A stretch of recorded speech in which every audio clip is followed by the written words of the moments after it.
ජීවිතේ බිල් කරන්නේ වචන වලින් නෙමෙයි සාක්ෂි වලින් කියන එකට හොඳම උදාහරණයක් තමයි රමේෂ් මදුසංක කියන්නේ. අනිත් අය කම්ප්ලේන් කරන වෙලාවේ රමේෂ් මදුසංක කියන්නේ වචන වලින් නෙමෙයි රිසල්ට් වලින්. අද රමේෂ් ඉන්නේ මහන්සිලි ඩෙඩිකේෂන් එකේ ගොඩ ගිය සක්සස් ස්ටෝරි එකක.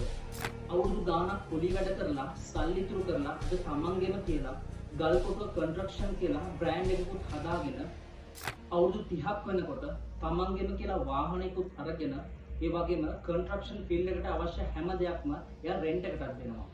ඒ වගේම කන්ස්ට්‍රක්ෂන් වර්ල්ඩ් එකේ රෙස්පෙක්ට් නේම් එකකුත් හදාගෙන අද රමේෂ් මදුසංක ඉන්නවා. ඊනවලට යන්න අපි කරන ජොබ් එක අදාළ නැහැ කියන එක රමේෂ් මදුසංක හොඳ උදාහරණයක්. තමන් කරන ජොබ් එක මොනවා වුණත් ආදරෙන් සතුටින් කරන්න. උත්සාහ කරන හැමෝටම දවසක හරියනවා. ඔයා රිසල්ට් එක බලලා වැඩ කරන්න එපා. ඔයාගේ ජොබ් එක හරියට කරන්න. ඔයා හරි දේ කරනවා. ඔයාගේ රිසල්ට් එක හරියට එයි.